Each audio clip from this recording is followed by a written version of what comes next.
Welcome to day 2 highlights from Henley Royal Regatta 2018. It was an absolutely blinding day, both on and off the water, and the people who were brave enough to get here for 8:30 in the morning, the very first race, were awarded with an absolute cracker. This is the Prince of Wales, so it's quadruple sculls, London and Thames versus Reading University C.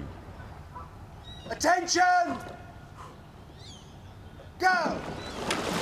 So we heard the words from the crew, make sure we bury the blades, and the crew from Thames and London Rowing Club did bury the blades, and now they've squeezed the boat away along the island there, as we see them making a nice clean start, keeping close to that island, the boat on the right there. Both moving really nicely, very much stroke for stroke, nothing to choose in it. The crews now will be coming out, they're beyond the Temple Island, they're into the more open part of the river, but as you can see the conditions are still perfect. So I think Reading just pulling out to a little bit of a lead, maybe a couple of metres, a third of a boat length, if that. Looking slightly longer stroke, slightly more synchronised, but at this point, this is where the mind games start to play, you know.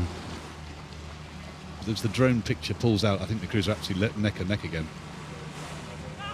And perhaps we can see the crew at the bottom of the shot, that Thames and London crew have just made a small move and have got a small lead at this stage. And again, we can see the position on the river that Thames and London crew are taking. They're drifting off their station a little bit, but I think Boris Rankoff looks happy. The Reading University crew to the right, tight on the booms there, but I think they're clear. I don't think they're going to get in any trouble, and it's really coming down to a sprint towards the line. This camera is on the progress board. I usually think this is 10 strokes to go to the finish. It's all about the final sprint. Yeah, and I agree. It looks like Thames and London just slightly ahead, but they're taking the rating up to 36, 37 strokes a minute. But Reading responding. It's stroke for stroke. The crews eyeballing each other as they come towards the line, and I think we're going to have to wait for a photo before we see that one. It looked to me like it was Thames and London, but let's take a moment and just see. They look like they've got it.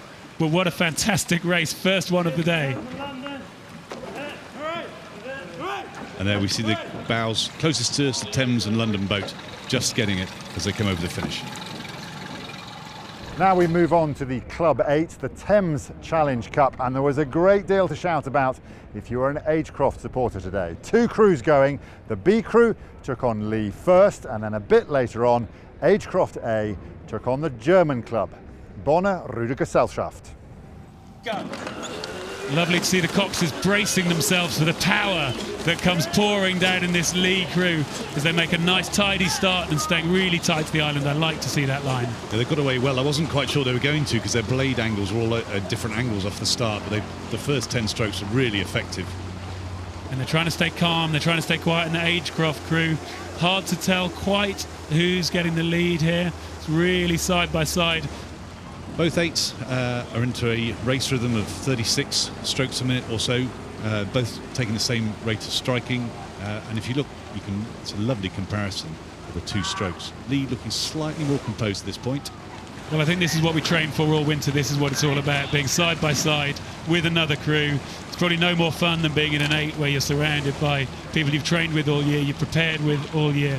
You thought it looks good on paper, now you've got to see how it looks on the water. Coming up towards the enclosures, and they're going to need to make a little bit of a change of pace as they come in, but this is still all on. This is a fantastic Henley race. Will this crew from Agecroft be able to sprint here in front of the grandstand? There's still time to do it. It's still close. They're giving it a go. They've raised their rate of striking to 37 or 38 strokes a minute. Lee responding. They've increased theirs to 37 as well.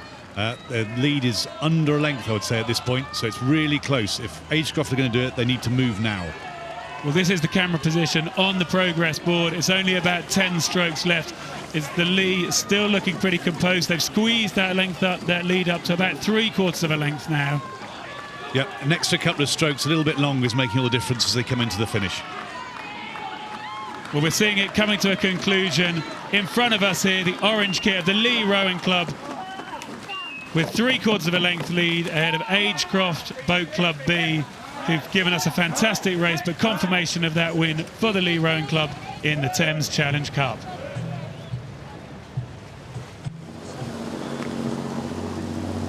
And the German crew have gone off really aggressively. We can see their blue blades at a higher rate than Agecroft, and they've taken about a half a length lead by the end of the island. And there you can see a bit further down the course now that they have forged a little bit of a lead on the Germans. They'll be pretty pleased with the race so far as it's unfolded, I think. Well, it's game on, isn't it? The Germans now fighting their way back and pulling up level, and that's been a good burst from the Germans on the buck station in the white vest nearest to the camera. Yeah, they've done a good push there, the Germans, and so now we see whether this crew that seems to have a good turn of speed can maintain that speed for the remainder of the course. They've still got a fair way to go. And we're now seeing the German crew with about a half a length lead, but they did do that early push. So what's going to happen when Agecroft gather themselves and start taking it up past the steward's enclosure? And the Germans have been able to respond there, Tim, and they're maintaining their most of a length lead, looking very strong now. Their heads are up.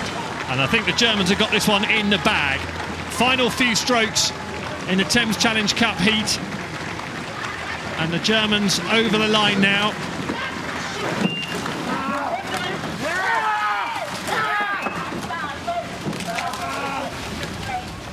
Now, the last race of the morning session was in the Brit, so it's Coxed Fours, and this was Greenbank Falmouth.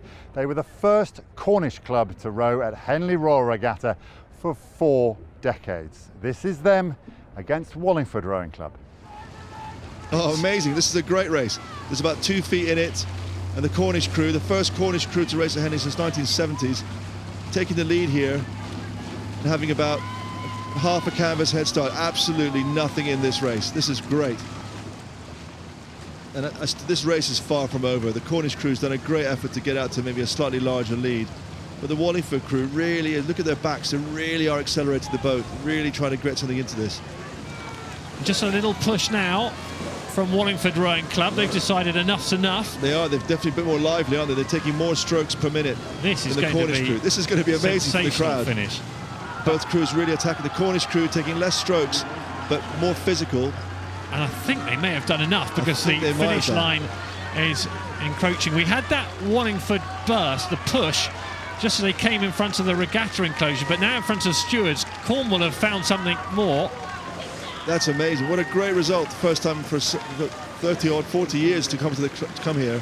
And they've got a length lead. You need to maintain that just for the final few strokes. Greenbank Falmouth Rowing Club from down in Cornwall win their heat in the Britannia Challenge Cup. Well done to Pullen, Kerr and Wilkinson with Sarah Lewis the Cox.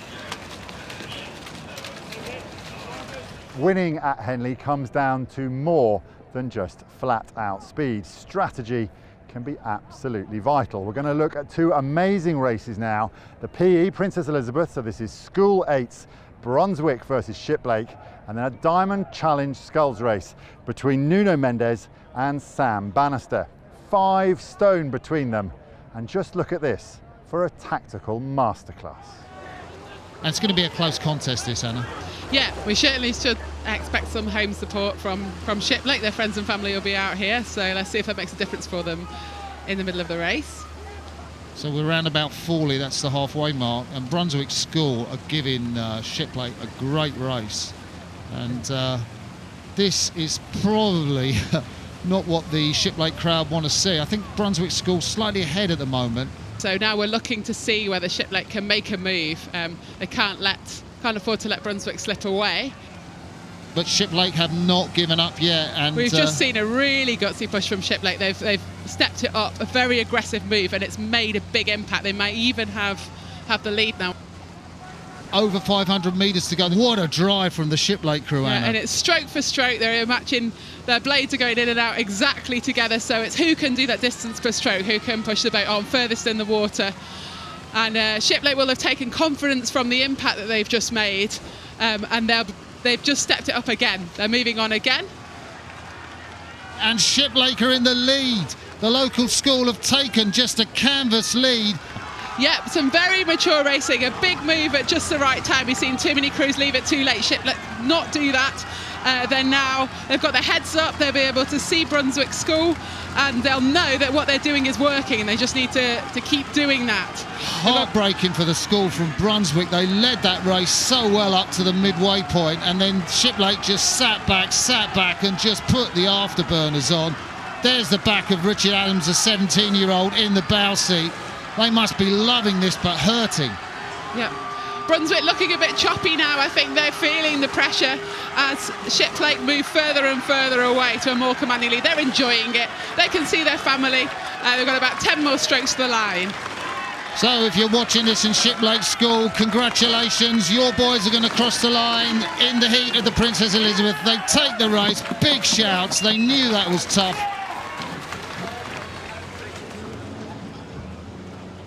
So we'll see them there off the start. And that's a handy lead for the 22-year-old from Cardiff to have. Bannister's sculling quite well, and is in contrast to the last race, he hasn't looked out once. Yeah. He sees his competition, he has a good grip through his peripheral vision on where the booms are. And he's sculling quite well under control, trying to keep an eye on Mendez. Yeah, we did say that Mendez has a second half, and you know what's happened now? We've got the second half. I mean, I'd sort of written him off, I think, a little bit, and basically, what's the lad doing now? I mean, he's right up there at 36, 37. I mean, he's certainly rating higher than his age at the moment, which is 34 years of age. I've got him at 36. I'm looking down the course now, and we've got a long way to go to the finish. It's just a question of how much effort Nuno Mendes has put in. He used to scull for Oporto, the club here, or when they were in the lightweight double, they're representing Sporting Club de Portugal. And Mendes has been looking, he's got to do some more work. You see, Bannister's just tiring a bit, he had a few bobbles. Mendez has been through this scene before. He knows the sprint's important. And when you're sprinting, he's 5 stone less. It's easier to get that weight up and moving. So he's looking, the motivation's there. Bannister's really setting his rate. He's not got much to do. Mendez is coming through level. Now he's just roaring through. That is a fantastic finish from the Portuguese. I thought I'd seen the best of his days, Sean, and I was wrong, because if this is the autumn of his career, then sensational. Bannister's trying to respond. What's the man from Surrey, from Cardiff University, got left? Bannister is responding. He's responding. That is a great race. The Portuguese takes it. The endurance, that experience that he got with Pedro Farga has taken him through. A brilliant, brilliant scull from the lightweight Portuguese. This is the press box at Henley Royal Regatta, one of the best views in the house. And downstairs in this particular pontoon, right at the front, is our YouTube commentary team. Plenty of expertise in that little box, and plenty for them to talk about on day 2 of Henley. Here we see these crews going off the start, and let's have a look at this crew from Waikato steering towards the island. That's a nasty mistake early on. They got to get off those buoys, Greg, and they're making a correction, but it's quite a violent correction. That's really, really unsettling in the first 10 strokes of a race, but recovered pretty well, and they've got a straight line now. There's a strong second 8 crew, Greg. I think they came second. They won the second 8s at the School's Head. And had a great race yesterday against Newcastle. Just beat them by a canvas, so they really pushed them all the way, and they were really pleased to achieve that. They said it was an absolutely awesome race they had against Newcastle, and a real honour as they just try to correct their steering. They're going towards the booms there. Oh my God, they have hit the booms.